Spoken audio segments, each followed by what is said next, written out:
네, 여러분 안녕하십니까. 오늘 8월 28일 금요일입니다. 주말입니다. 정규제 뉴스 시작하도록 하겠습니다. 며칠 동안 이번 주 들어서 또는 지난주부터 세계 증권시장, 금융시장을 들었다 놨다 하던 쇼크는 일단은 조용해진 상황입니다.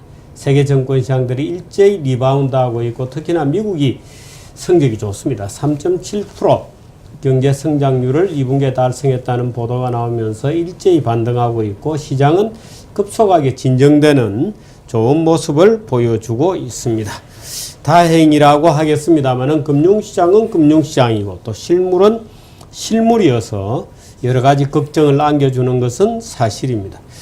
유럽 난민을 둘러싼 회의가 지금도 계속되고 있습니다. 일부에서는 회의가 결렬되었다는 얘기도 있지만 어떻든 이 유럽 난민 문제가 지금 유럽에서는 최대의 이슈로 떠오르고 있습니다. 한국 언론만 빼고 한국 언론은 국제뉴스에는 별 관심이 없는 것 같습니다. 유럽 난민 문제가 유럽에서는 최대 이슈로 부상해 있고 유럽의 어떤 정치 지도 전부를 바꿔 나갈 것이라고 하는 점에서 우리의 관심도 크게 끌고 있습니다. 또 이 북한 난민 문제는 어떻게 되나 하는 것도 하나의 우리가 모금 답안을 미리부터 좀 만들어 놔야 한다는 측면에서 유럽의 난민, 이민 문제 이런 것도 우리가 좀 연구할 필요가 있지 않나 하는 그런 느낌이 듭니다. 오늘의 주제들 같이 보시죠.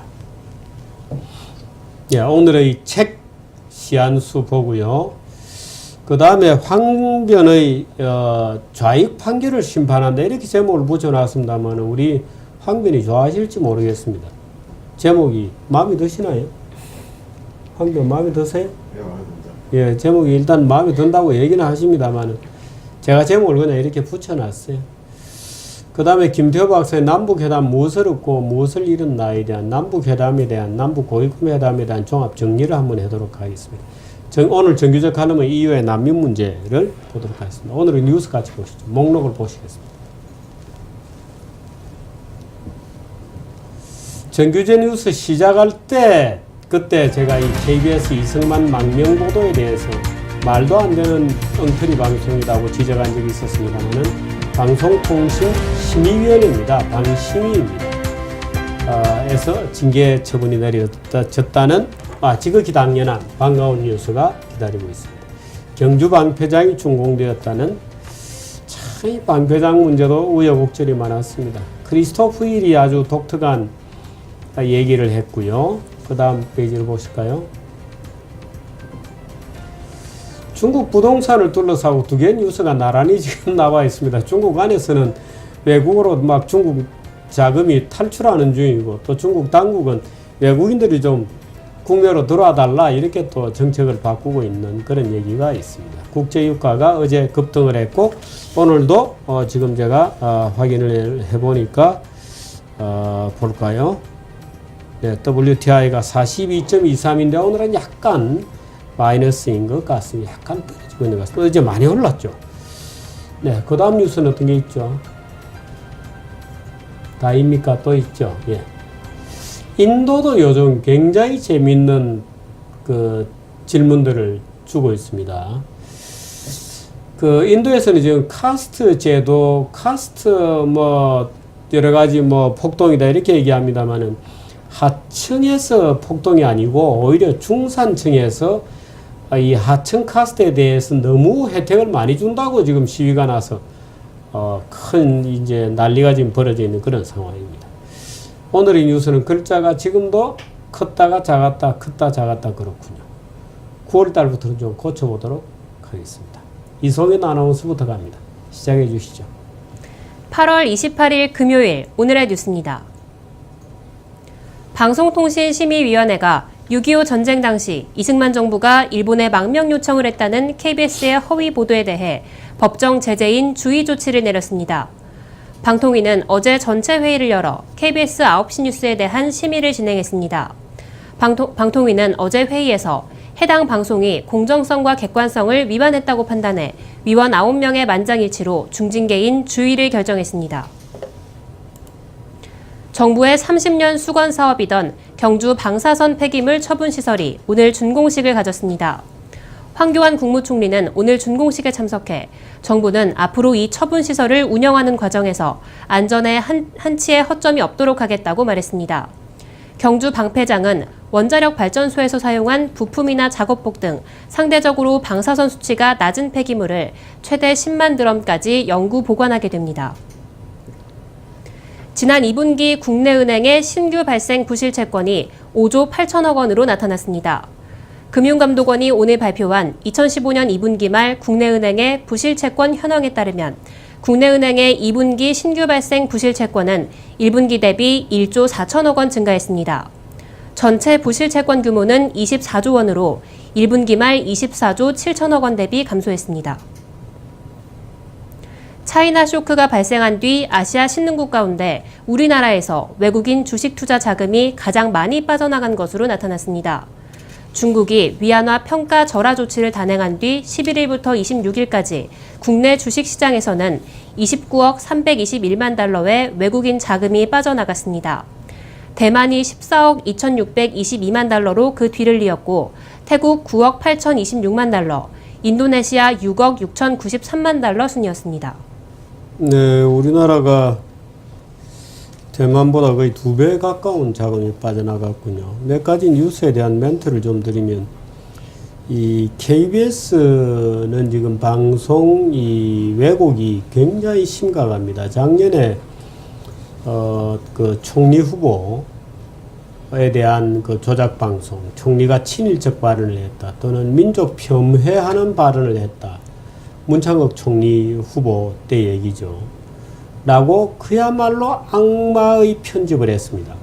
전체 줄거리에서 뚝 잘라가지고 필요한 부분만 따가지고 문창극 총리부를 친일파의 반민족, 민족 폄훼한 발언을 했다고 보도를 하면서 문창극 후보는 걷잡을 수 없는 여론에 손도 써보지 못하고 무너졌습니다. 서청원 같은 친박 핵심 인사들이 KBS만 보고 또 방방 부안해동하는 바람에 사태를 결국은 그르치게 되고 그동안에 뭐 굉장한 우여곡절이 생겼습니다.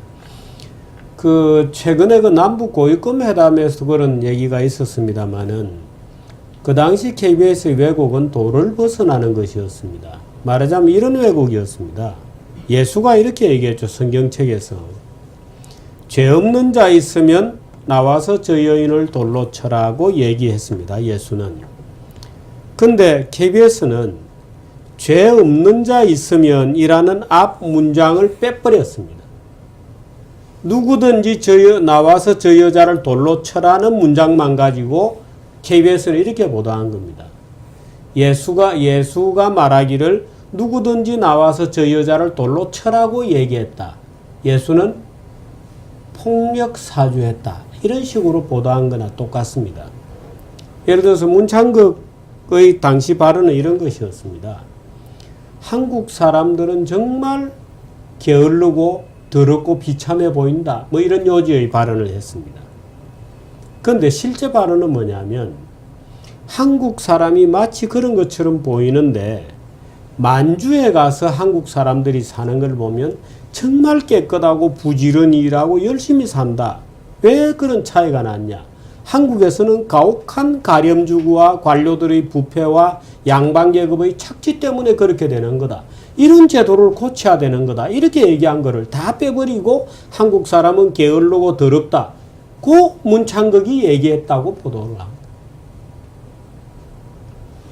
참 그런 기가 막힌 보도에 이어서 지난번에는 이승만이 망명을 6월 27일 날 6.25 전쟁이 나자마자 이틀 만에 일본에 망명을 신청했다고 하는 조작 방송을 또 했습니다. 6월 27일이라는 숫자도 말하자면 조작적으로 집어넣은 겁니다. 그런데 중징계라고 합니다마는 벌점 1점이 주는 주의를 주었다고 하네요. 이거는 제가 볼 때는 주의를 줄 정도가 아니고 문창극 사건 때 그 보도를 했던 기자와 책임자 또 이 사건에 보도를 했던 기자와 책임자는 형사적으로 문제를 삼아야 됩니다. 고의적으로 악마적 편집을 한 사례들에 대해서는 이거는 언론을 이용한 말하자면 일종의 그 대중을 향해서 거짓말을 전파하는 행동이기 때문에 이런 것은 예를 들어서 고의나 실수나에 의해서 뭐 언론이 실수를 한다거나 할 수는 있습니다.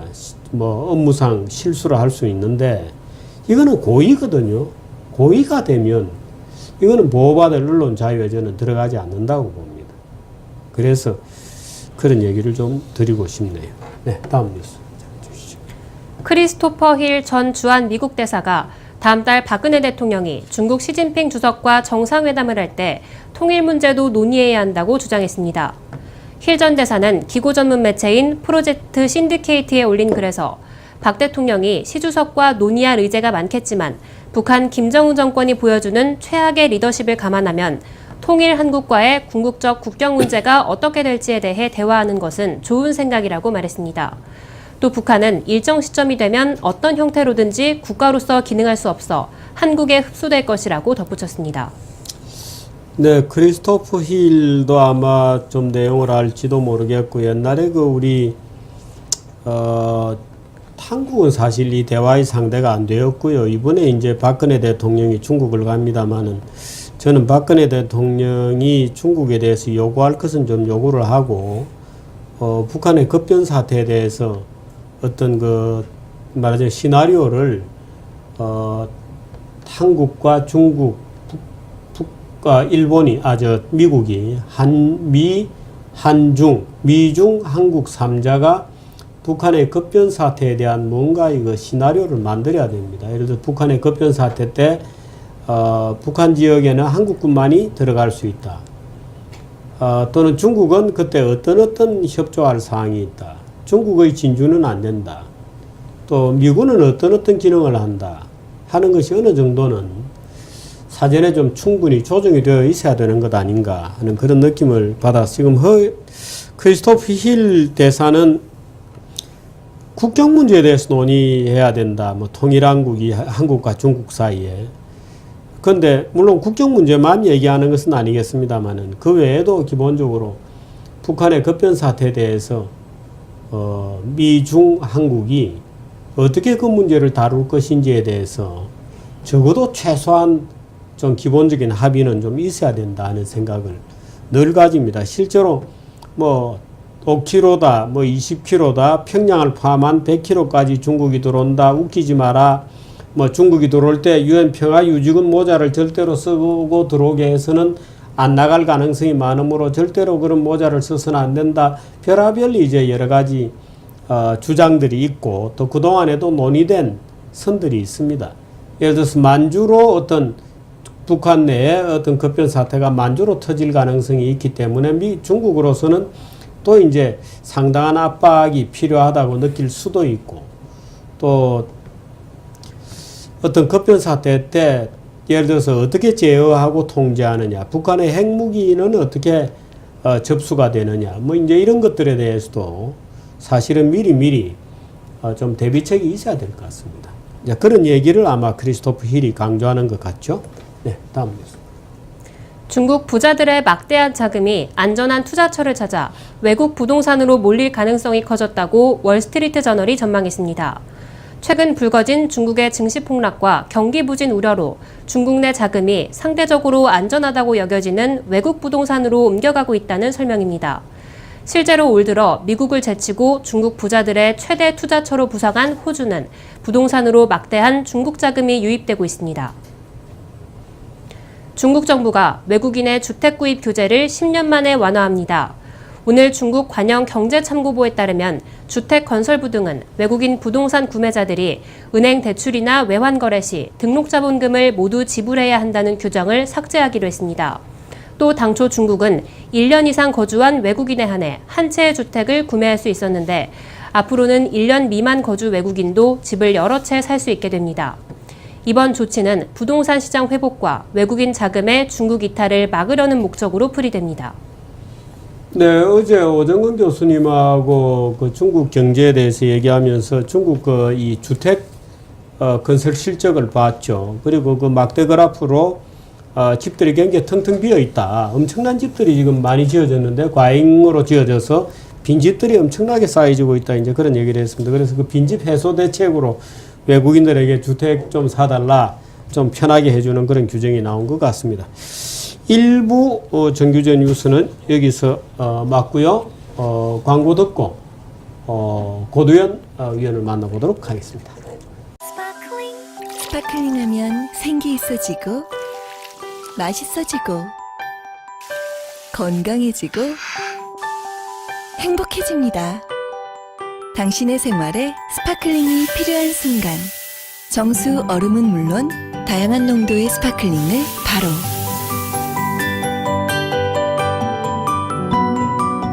삼성 지펠 푸드 쇼케이스로 새로운 냉장고 생활이 시작됩니다.